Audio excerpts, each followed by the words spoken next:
Hello, hi Kelly. Hey, how are you? I'm doing good. How are you? I'm good. Thank you for taking the time for the interview. I appreciate it. I appreciate it as well. Thank you. No problem. Just want to first start talking about your new album, Kelly, which is coming out in April. What can Yes. your fans expect to hear on this album? Well, I believe that they will hear everything they've come to love about me on hyper overload. It is. I think that I have kind of developed a thing where people just kind of feel like they know what to expect from me on an album, but it's weird Hmm. because I would say that they should expect that, but they should expect so much more.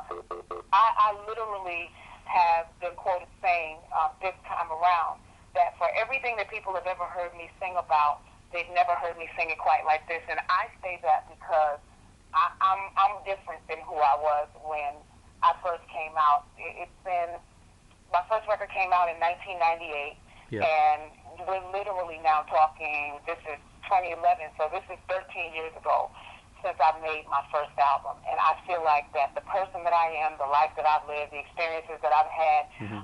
I've raised my children in that time.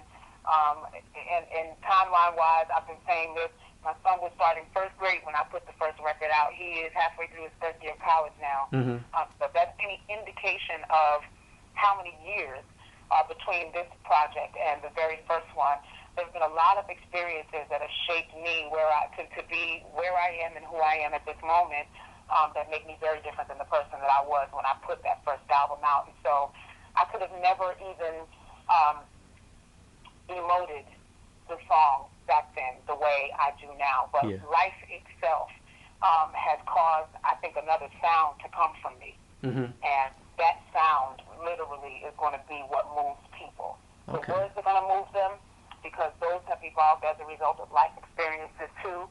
But the way I sing today, to me, is not like any other time I've ever sung in my life. Yeah. And it's simply because um, I've lived so much more. Hmm. So what I'm singing, I'm pouring so much more into it because of what I've lived. Yeah. Cool. I was reading in your bio that when you were growing up, you'd put on a record and let it play until the needle lifted, and that was kind of goal with your goal with this album is to create an Oh album that yeah, I people could. think that Yeah.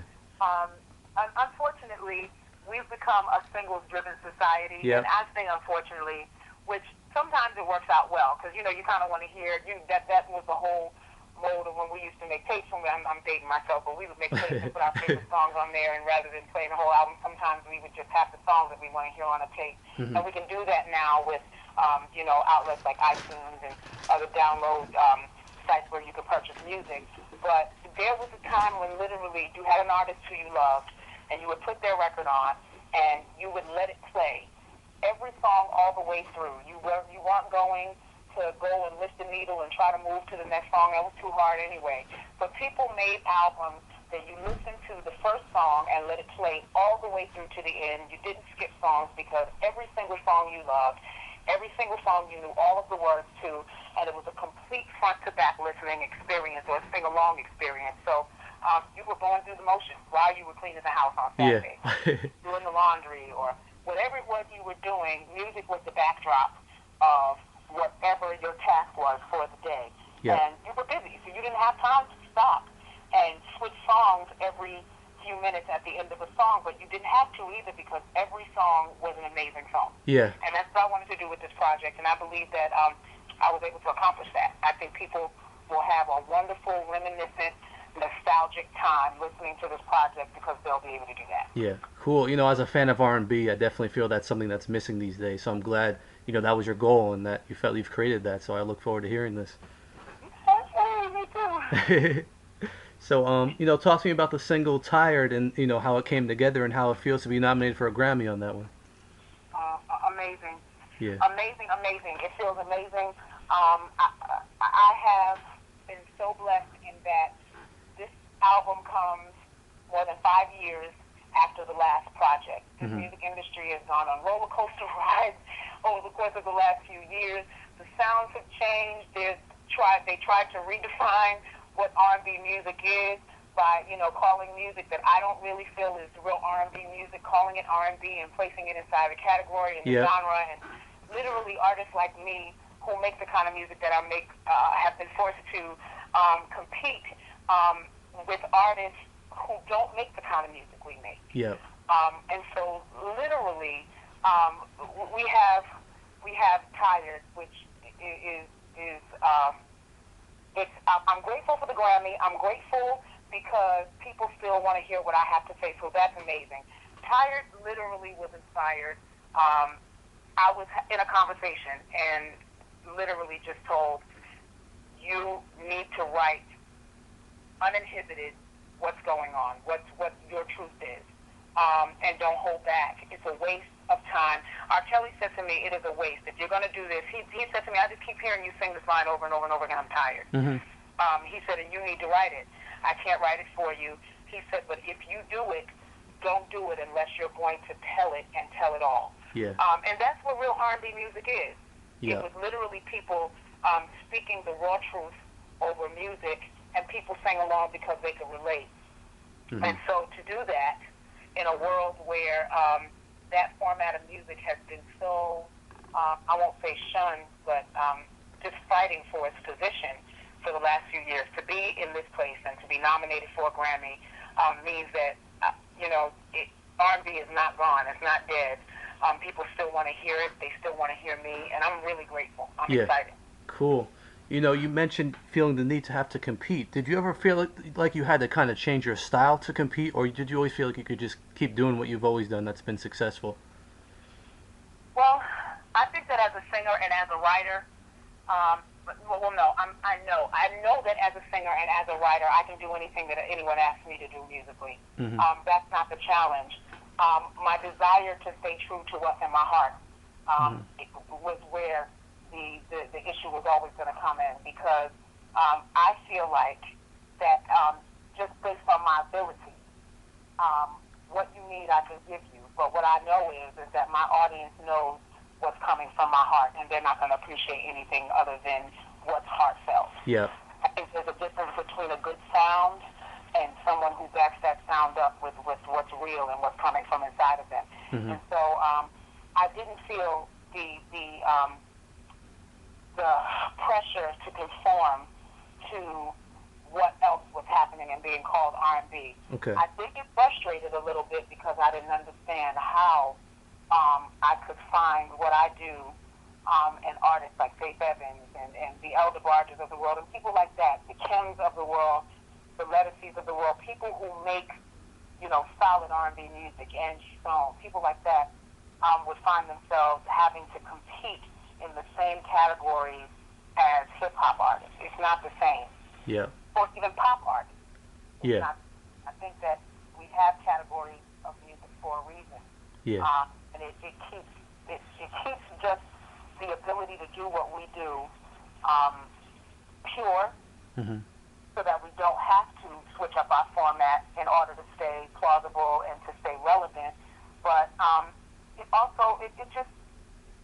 it keeps R&B R&B. That's probably the best way I know how to say it. Yeah. I said recently that I respect every format of music and every type of music, and even the new wave of musicians that are here. But I should never find myself competing in the same category as Drake. Yeah. That's very true. Because we don't do the same thing. Yeah, exactly. Okay, cool. Now talk to me about your single, Not My Daddy, which is the collaboration with Stokeley, and, how did that collaboration come together? Well, I literally was at home one day walking around and humming a melody and just, doing what I do at home when I'm at home on a regular day, and started singing this song, and I literally stopped and said, ooh, what's that? And I didn't realize I was actually singing and writing a song in the moment as I was kind of walking around the house. So I stopped what I was doing, wrote out the song, finished it out, and I got to the studio later that day, and literally the song had taken on the format and the shape of what I call a mid-condition type song. Mm-hmm. So when I finished it and I got to the studio that day, I literally said to Warren, I wrote this song today, you have to hear it. But it sounds like something that Mint Condition would do, and so I need to get my band in here. I need to get the musicians in here because they need to play this live. I needed to have a certain sound, and he said to me, well, rather than bringing in your musicians and asking them to play it like Mint Condition, why don't you just call Stokeley and ask Mint Condition to do it? Yeah. And so I did. And so I asked Stokeley if he would do it, and he did. He agreed to produce the song. So I recorded the song that day, Hmm. sent it to him, sent a rough of it to him, and he literally went in and produced the song, took the band in. They got it done, and, I kind of already had in the back of my head that I was going to want him to sing it with me, but I didn't want to hit him with too much at one time. So Yeah. once he finished producing the song, I was like, oh my God, I love it so much. You have to sing it too, right? And so he was like, okay. So that's literally how it came together. Wow, that's pretty cool. I love how that came out. I like that one. Yeah, yeah. Cool. Awesome. Thank you. Yep. And I wanted to ask you now, the last album you released, "This Is Who I Am," was a gospel album. What kind of made you come in the direction again to do mainstream soul and R&B again? Well, I never walked away from doing mainstream R&B.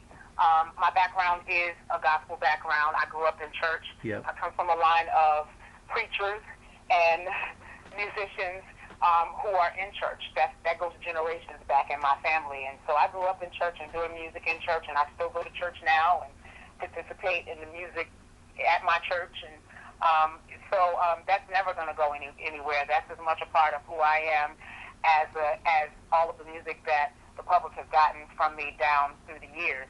I literally wanted to be able to go and do something that paid homage to where I come from. So I think that when people talk about the singer that I am, Hmm. you can't come to a conclusion about who I am as a singer without including the fact that I grew up in church in a musical family around some of the most amazing singers in the world. And for me, it's always interesting to hear when people address the fact that I did a gospel album, because I didn't think anything strange about it when I did it. I always remembered that, Aretha Franklin was the queen of soul, but I very, very much so remember that she released gospel albums in between R&B albums, Yeah. and it was wonderful. Yeah.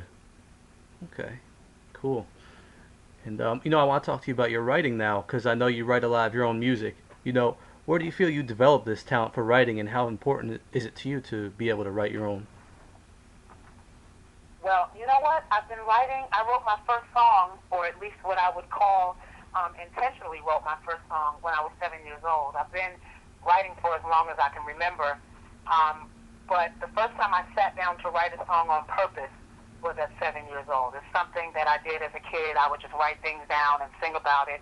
And it would just help kind of get me through things sometimes. Sometimes I would just write down whatever I was feeling because of whatever was going on in my life or in my environment at the time. And I would write and I would sing and I would write and I would sing. And as a kid, I didn't really understand how important it was to the development of who I was, or even possibly what it was doing for me. I knew that I felt better, but I didn't really understand the total significance of what was happening at the time. But it's so important. It was important to me then as a kid. I think it kind of saved me in a way from a lot of things that could possibly eat me up or consume me as a kid growing up in the inner cities of New York. And today, it still takes on the same role in my life, whereas I get to write about things that really, really affect me in some kind of way in life. And then I get to sing about it. And the most poetic, the biggest part of it to me, that's poetic justice, is that I can write about something that really, really, really hurt me, sing about it, and then go and make money off of it. And that is probably the sweetest, whatever you want to call it, whether it's revenge or whatever, to have something to bother you and to be able to write about it and then turn around and make it work for you is incredible. But the importance of it will always be first and foremost that it is the way that I release and free myself. And then on the business side of it, just understanding that writing is perpetual. When I'm no longer here, what I was thinking about on December 15th, 2010 that I wrote down and published will always be here. Mm-hmm. Oh wow, that's very true.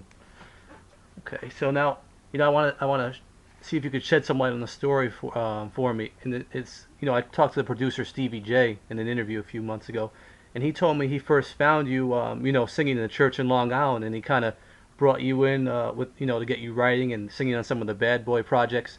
Do you remember anything about that first meeting in the church in Long Island? And can you share some story with me there?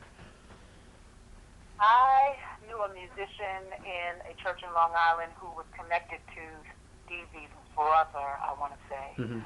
And I've been singing with Mariah for several years, actually. And I was doing some writing around the city with different people. I never met Stevie in the church. I never actually met him there in the church, but our names had been running back and forth to each other through people that we knew mutually at this particular church in Long Island. And so I was trying to step off into a world of writing more often for other people and trying to send my music around. And I actually took my rent money one month, and well, actually it was several months of rent money, and rented out a club in Long Island and decided that I was going to do a listening party for some of the songs that I'd written. And I invited a bunch of people to come, and Stevie was among the list of people through our mutual connection at this church in Long Island.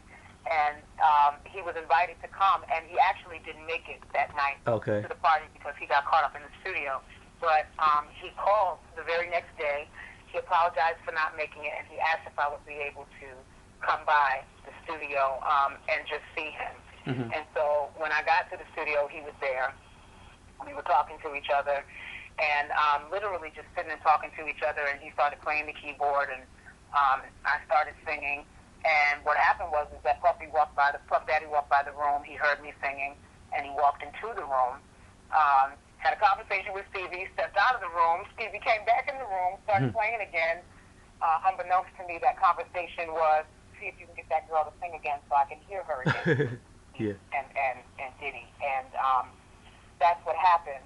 And so Puffy walked back in the room and introduced himself to me and asked me my name and told me that he really, really liked what he heard and if I was also a writer, and I told him yes. And it kind of walked off from there. He literally, he did what Diddy does and kind of came in and literally just kind of swept things away. He took me into another room and introduced me to a bunch of people who were in a room writing and singing.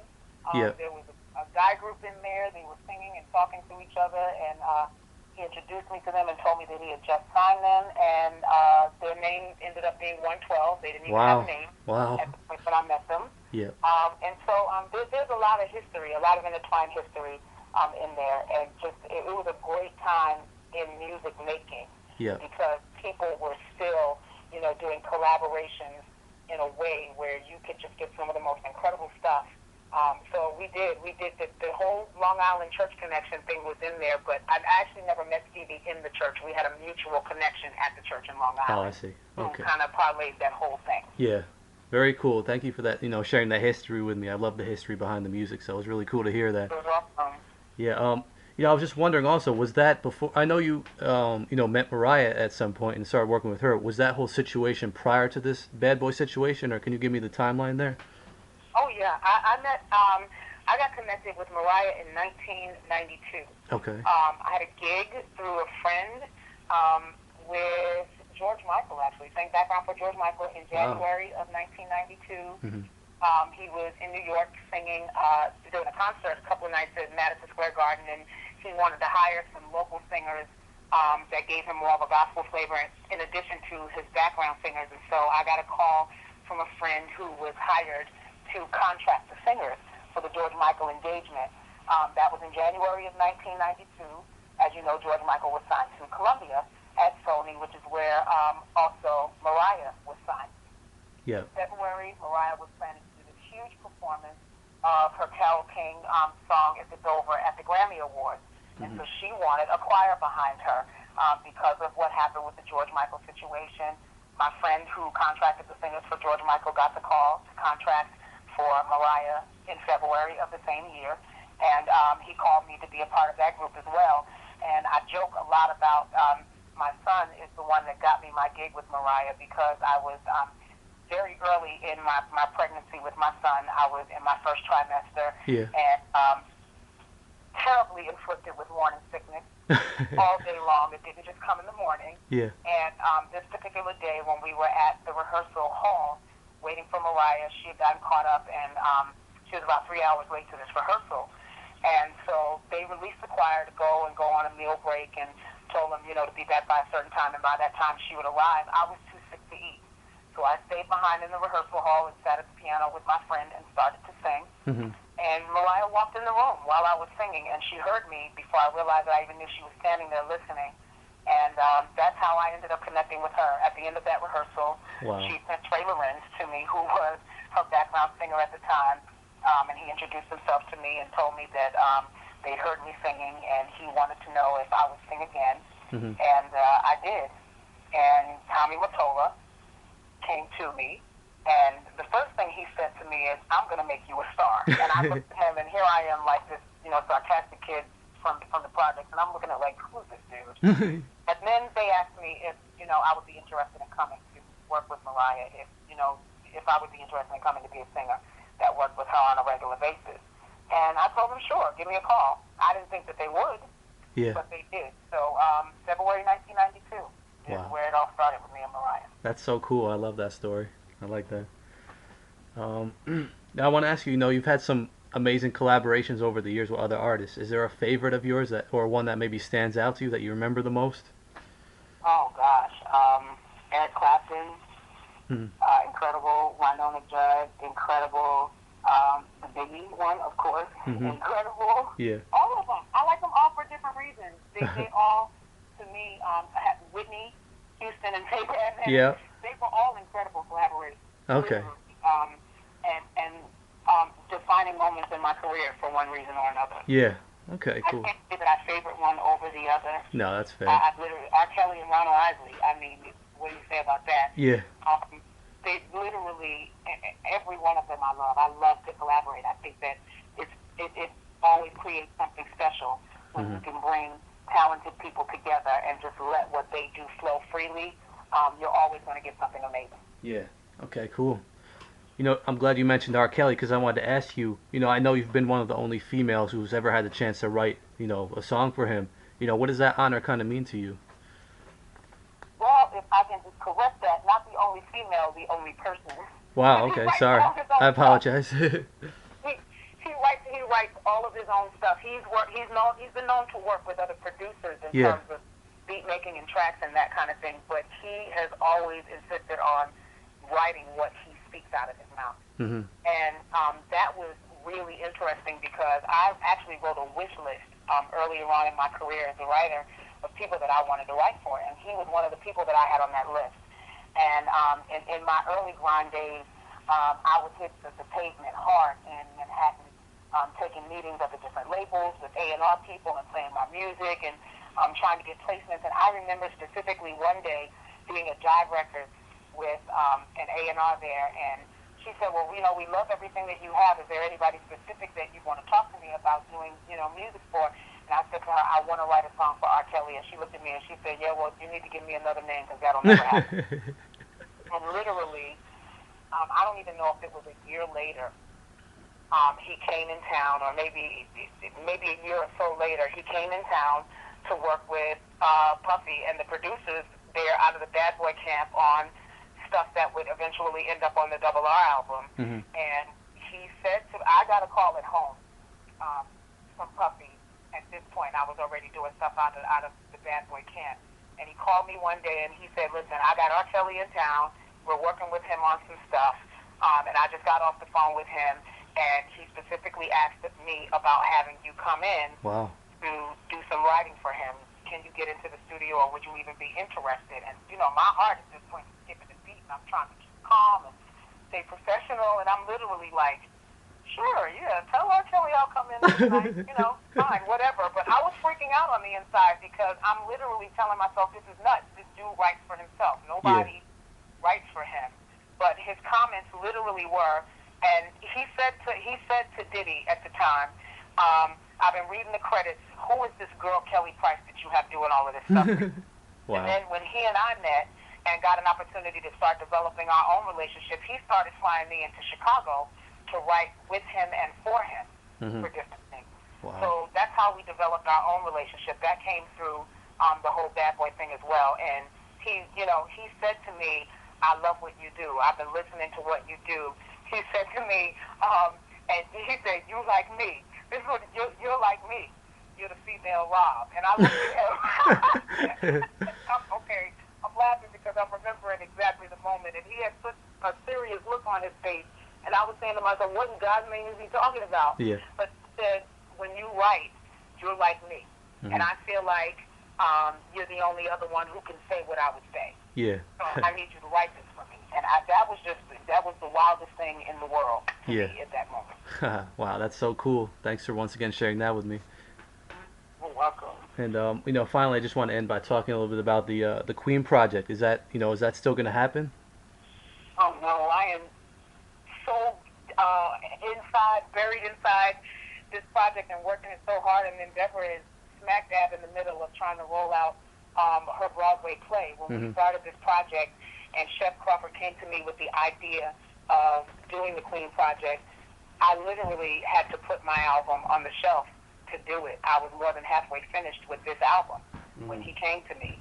And so I had to sit down. I had a conversation with Warren Campbell. I partnered with my company, Same Girl, partnered with My Block on this project. So I literally had to go and have a real sit down with Warren and say, listen, this is an opportunity that's come, and I know we're more than halfway through with this project, but I think that if this comes out, this could be major. So we agreed that it was a once-in-a-lifetime opportunity, but we also knew that we were going into it with a limited window because we did have a timeline in mind for this project, and Deborah had already signed a contract to play the lead role in the Josephine Baker story on Broadway, and so she had a definite start date with Broadway at the time. So we knew we had to get the record done, get it out, and we had to be able to do all of that and get it toured by a certain time. And if we couldn't get it toured and out and all of that by a certain time, then it wouldn't make sense to put it out. So we worked very quickly, and we got the music done. And we kind of put the cart before the horse because we went in, we got all the music done, the album was finished, and we still didn't have distribution in place, none of that. So we were working to get the business part of it done after the creative part of it was done. And that ended up being the biggest challenge with everything. That was taking so long with getting everything established and corporations established, working three camps, making them one. That ended up eating up more time than anything, and it just got to a point where we had to just realize that it wasn't going to happen. Because even if we put the record out, we would have never had an opportunity to promote it or tour it because of my project and then because of Deborah's commitment to Broadway that she had already. Yeah, okay, that makes sense. That's too bad. But just out of curiosity, how did you establish the relationship, like you and Tamia and you and Deborah Cox? Like, how was it you three that were going to be the group? What type of relationship did you all have? So this is all about Chef Crawford. Chef Crawford had produced major hits for each one of us, and he's also been each one of our musical directors at some point. He'd been Tamia's musical director on the road with her and her band for 10 years. Probably almost as long with Deborah. He and I met in 1998 and started a working relationship and a friendship from that point on that just kind of blossomed. So you're talking about Stranger in My House and, Me and all of these different amazing songs that Tamia has done. Chef Crawford wrote and produced those songs. Nobody's Supposed to Be Here. Chef Crawford written and produced, as well as so many other things for Deborah Cox. Chef Crawford and I have worked together on so much, honestly. He produced As We Lay, and then when I went to go do my gospel album and I wrote all the songs, he was who I called to come in and put the band together and get all the live music together for the live recording. And so there's been a working relationship there with each one of us separately. The three of us knew each other from around the business. Yep. And we've been in the same places together and a part of the same different things together. But it took Chef Crawford as the common thread to bring us together in this group. And it was literally his dream kind of sort of to hear the three of us together on one song. And it went from wanting to hear us on one song to an entire project. So he was the one that approached the three of us. It was totally his idea. Yeah. He conceptualized it. He saw everything the way he wanted it to be. And he asked each one of us individually if we would be interested in doing the project. And that's how it came together. Okay, interesting. So, that's all the questions I had for you. Is there anything you'd like to add? Kelly will be in stores April 5th. Great. And it's Kelly Price Week because my birthday is April 4th. So, oh, very nice. And then thank you. Yes. Thank you to everyone who has supported. And I look forward to getting out there and singing this new music and revisiting some of the old music. And again, just thank everybody. I thank everybody for their support down through the years. And I'm very, very confident that they'll listen to this project and feel like it was worth the wait. It's between the last project and this one. Cool. And come see me on Twitter at Kelly Price for real. Cool. Thank you so much, Kelly. You know, you did a great interview, and I appreciate all the history you gave me. I loved it. So thank you so Thank much. you. You're welcome. And best of luck with the album. Thank you. All right, take care.